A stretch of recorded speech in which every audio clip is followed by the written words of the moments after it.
Good day, everyone. Today, I'm thrilled to take you on a journey, a safari through the fascinating landscape of our minds. Yes, you heard me right. We're going on a mental expedition, but fear not. The only thing we're hunting for is understanding, and the only thing we're trying to capture is well-being. Our targets? The mysterious beasts known as mental health and mental hygiene. So, buckle up. Let's dive into the world of mental well-being equipped with open minds and hearts. We're about to navigate through concepts both profound and practical, spiced with a dash of humor to lighten our path. Here is our quest for mental health.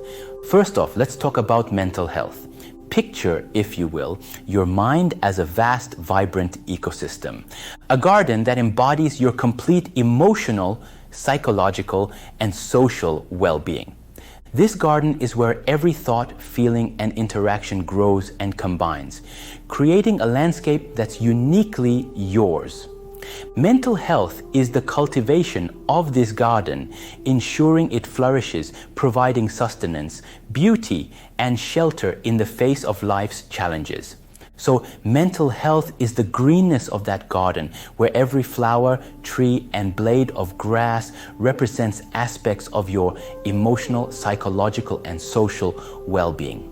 This garden of ours, much like any other, experiences seasons, periods of growth and abundance, as well as times of decay and rest. These cycles are natural and integral to the process of renewal and growth. Mental health involves embracing these rhythms, recognizing that each season brings its own set of challenges and opportunities. It's about finding joy in the peaks, strength in the valleys, and meaning in the connections we forge along the way. It's not just about avoiding or curing illness, but nurturing our garden to flourish. It's what helps us enjoy life, recover from adversity, connect with others, and make meaningful contributions to our community. However, a flourishing garden doesn't spontaneously manifest. But, just like any garden, our mental landscape requires care, attention, and sometimes a bit of weeding. That's where our friend, the concept of mental hygiene, comes into the picture. So let's find some gardening tools for our mind or mental hygiene. Mental hygiene sounds fancy, right? Mental hygiene, while perhaps sounding like a relic from a bygone era, is anything but outdated. Consider it the essential toolkit for maintaining the health of our mental ecosystem. It encompasses a range of practices, habits, and perspectives designed to clear away the underbrush of stress and negativity, promoting a landscape where well-being can thrive. So think of it as the toolkit you use to tend to your mental garden.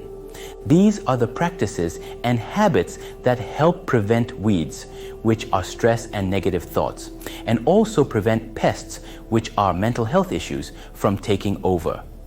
It's about daily maintenance, for example, watering, which is self-care, fertilizing, which is positive relationships, and also getting plenty of sunlight, which is vitamin joy.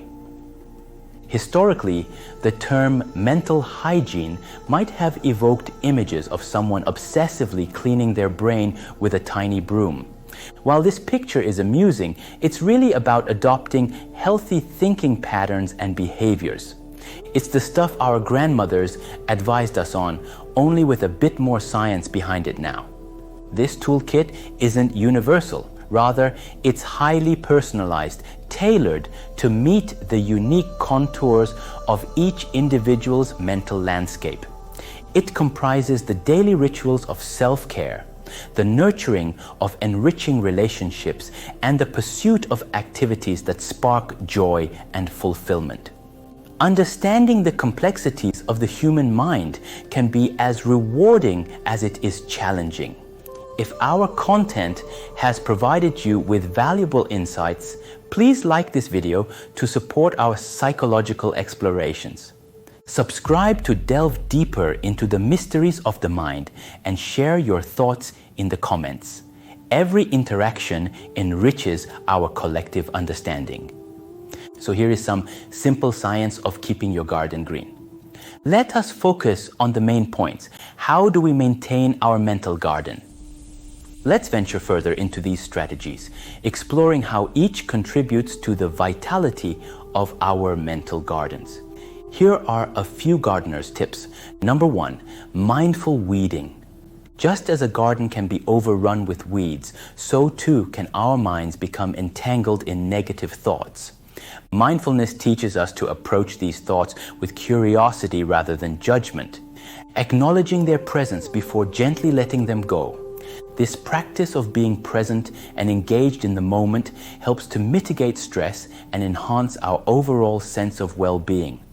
So, when you notice negative thoughts sprout up, gently pluck them out. Mindfulness practices help you stay present and reduce stress. Number 2, fertilize with friendships. Relationships enrich our emotional landscape, acting as the compost that nourishes growth and connection. Research consistently highlights the importance of a strong social network in strengthening mental health, providing a buffer against life stressors and enhancing our resilience. So, make stronger relationships and positive connections with your beloved ones, as it is the compost of your life and enriches your emotional soil. Number 3, sunshine of self-care. Just like plants need light, our minds need care. Our mental and emotional well-being flourishes under the warmth of self-care. This encompasses a spectrum of activities, from those that energize our bodies to those that nurture our spirits. The essence of self-care lies in discovering what replenishes and revitalizes you, making it an integral part of your daily life. So this can be anything that nourishes you: reading, walking, or my personal favorite, enjoying a bit of dark chocolate claiming it's for antioxidant consumption. Number 4, water with words. The language we use with ourselves and others can either nourish or deplete our mental gardens. Positive affirmations and compassionate self-talk are alike to gentle rains that encourage growth and resilience. By fostering an inner dialogue that is kind, supportive, and forgiving, we cultivate a more nurturing and compassionate mental environment. So, affirmations and positive self-talk are the refreshing rain for our mental flora. A simple, "I can handle this," can go a long way. Number 5, pest control or seeking professional help. At times, despite our best efforts, our gardens may become infested with invasive species, which are deep-seated issues that elude our best efforts to manage it. Seeking the assistance of a mental health professional is not a sign of failure, but a proactive step towards restoring the health and balance of our mental ecosystem.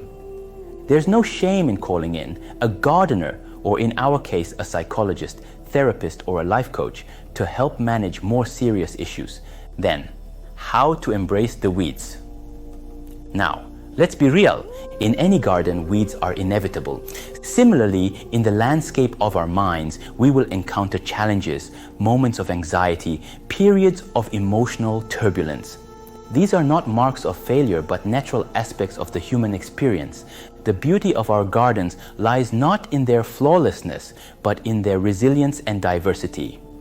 Embracing our weeds means acknowledging our vulnerabilities, learning from them, and transforming challenges into opportunities for growth. A garden without challenges doesn't exist. It's okay to have weeds or face mental health challenges.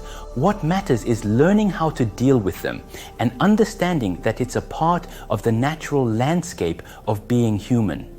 As we approach the end of our journey, let's not forget the secret ingredient: humor. We should not underestimate the power of humor in nurturing our mental gardens. Laughter has the remarkable ability to lighten our hearts, boost our resilience, and forge deeper connections with others.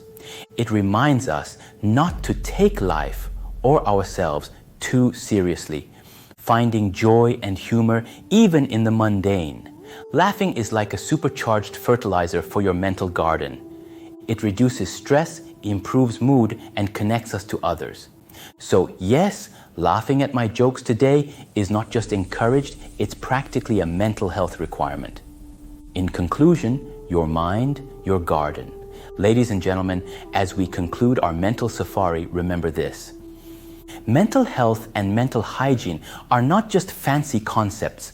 They are tangible, everyday practices that allow us to thrive and enrich our lives. They empower us to navigate the complex, beautiful, and sometimes challenging terrain of human existence with grace and resilience. By tending to our mental gardens with care, we can enjoy the beauty of a well-balanced mind.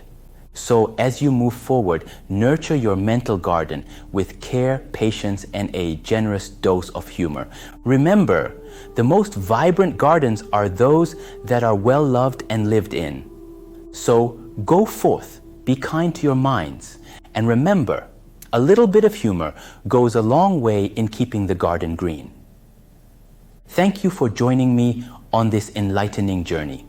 May your mental gardens be evergreen and flourishing, a testament to the beauty and resilience within each of us.